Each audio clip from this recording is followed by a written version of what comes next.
Hola a todos y bienvenidos. Hoy vamos a darle vueltas a una pregunta, una pregunta fundamental.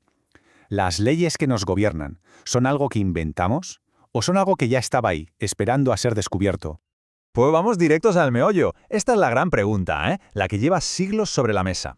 A ver, ¿las normas de nuestra sociedad son una construcción, algo que levantamos ladrillo a ladrillo como un arquitecto? ¿O más bien se parecen a una ley de la naturaleza como la gravedad, algo que simplemente está ahí y nuestra tarea es descubrirlo? Y aquí es donde se pone interesante. Por un lado está esa idea del derecho positivo, leyes creadas, diseñadas por la mente humana. Pensemos en el plano de un arquitecto, ¿vale? Es algo deliberado. Y luego, en la otra esquina, tenemos el derecho natural, que es más como encontrar el patrón de una concha Nautilus. No lo inventamos, simplemente lo observamos, lo descubrimos. Es un orden que ya existe, da igual si nos damos cuenta o no. Venga, pues vamos a empezar por el que, digamos, nos toca más de cerca en el día a día. Hablemos del derecho positivo. A ver, para que nos entendamos, el derecho positivo es básicamente cualquier regla que ha sido puesta, de ahí lo de positivo, por seres humanos. O sea, su validez viene de nuestra voluntad. ¿Cómo? Pues a través de una ley que se vota en un parlamento, una costumbre que seguimos casi sin pensar, o un contrato que firmamos entre dos partes. Y es que esto de verdad está por todas partes. Piensa en algo tan simple como una señal de tráfico que convierte una calle en dirección única. Eso es derecho positivo. Pero también lo es algo tan monumental como la redacción de una constitución. Y por supuesto, ese contrato de alquiler que firmaste o el contrato de trabajo, todo eso es derecho creado por nosotros. Claro, esto nos lleva a una pregunta que es inevitable, ¿no? Si somos nosotros los que creamos las leyes, ¿hay algún límite? ¿O podemos legislar absolutamente sobre cualquier cosa? Pues mira, hay un dicho británico muy antiguo que lo clava con bastante ironía. Dice que el Parlamento puede hacerlo todo, menos convertir a un hombre en mujer o a una mujer en hombre. Es una broma, claro, pero la idea de fondo es muy potente. Nuestro poder para crear leyes, por muy grande que sea, choca con la realidad. Pero vamos un poco más allá. Porque una ley así no es que fuera solo absurda, que lo sería. El argumento del texto es que sería además profundamente injusta. Y esto nos da una pista importante. Parece que hay ciertas cosas que están fuera del alcance de una votación. Y aquí llegamos a una distinción que es crucial para entender todo esto. Hay cosas que son, digamos, indiferentes a la justicia. Por ejemplo, conducimos por la derecha o por la izquierda. Da igual, mientras todos nos pongamos de acuerdo. Pero ¿qué pasa si dos trenes van a chocar en la misma vía? Ah, amigo, eso ya no es indiferente. Ahí hay un derecho a la vida en juego. Así que el derecho positivo es genial para organizar lo que es negociable, pero se topa con un muro cuando hablamos de algo que es justo o injusto por sí mismo. Precisamente ese muro, ese territorio de lo que no es indiferente, nos abre la puerta de par en par al segundo gran protagonista de esta historia, el derecho natural. El derecho natural, en esencia, es aquello que consideramos justo o injusto por su propia naturaleza. No porque lo diga una ley escrita, sino porque se deduce de la razón o de la propia condición humana. No depende de la voluntad de nadie. Fíjate, ya los estoicos le daban vueltas a esto. Para ellos era simple.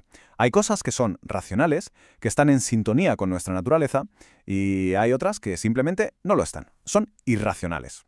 Pues bien, el derecho natural es eso, lo que la razón nos dice que está bien. A ver, vamos a hacer un pequeño experimento mental que propone la fuente. Imagina esta situación. ¿Por qué nos parece una barbaridad? Esa sensación de que esto no está bien no viene porque hayamos leído un artículo del Código Penal que lo prohíba. Es algo más profundo, ¿verdad? Es una intuición. La intuición de que nuestro cuerpo es nuestro. Y ahí está el kit de la cuestión. La idea fundamental del derecho natural es esta. La persona es dueña de sí misma. Por naturaleza, todo lo que somos nos pertenece. De ahí nacen derechos naturales a la vida, a la integridad física, a la libertad de pensamiento. Y no nacen de un papel, sino del hecho de ser quienes somos. Vale, hasta ahora hemos visto los dos conceptos por separado. Pero la realidad, como siempre, es mucho más interesante. Porque no viven en mundos paralelos, se mezclan y se necesitan el uno al otro constantemente. Esto nos lleva a lo que se conoce como derechos mixtos. Imagínatelo así. El derecho natural es el qué, el principio, la semilla, pero para que esa semilla crezca, necesita una maceta y alguien que la riegue. Ese es el derecho positivo, el cómo. Es cuando una idea de justicia natural toma forma a través de una ley concreta. El ejemplo de las pensiones que da la fuente es perfecto. A ver, la idea de que una sociedad debe cuidar de sus mayores, de quienes han contribuido toda su vida, eso es un principio de justicia natural. Es la deuda natural. Ahora bien, ¿cómo lo hacemos? creamos un sistema de pensiones. Esa es la forma positiva. ¿Y cuánto dinero se destina? ¿Cómo se reparte? Esa es la medida positiva. ¿Vemos la mezcla? El qué es natural, el cómo y el cuánto son positivos. Y ya para ir cerrando, la fuente nos deja un argumento final que, la verdad, es muy potente y le da una vuelta de tuerca a todo. Pensemos un momento. ¿Podríamos crear algo cultural como la pintura si no tuviéramos la capacidad natural de ver? Imposible, ¿verdad?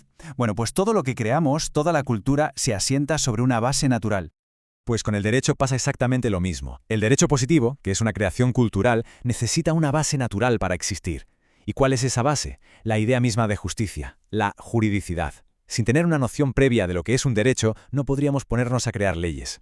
Y esto nos lleva a una conclusión que es, como poco, sorprendente, casi una paradoja. La mejor prueba de que existe el derecho natural es que existe el derecho positivo. ¿Por qué?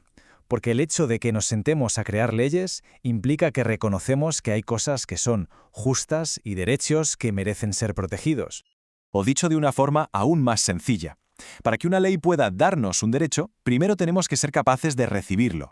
Tenemos que ser, por naturaleza, sujetos de derecho. Y esa capacidad nos viene de serie, por el simple hecho de ser personas, dueños de nosotros mismos.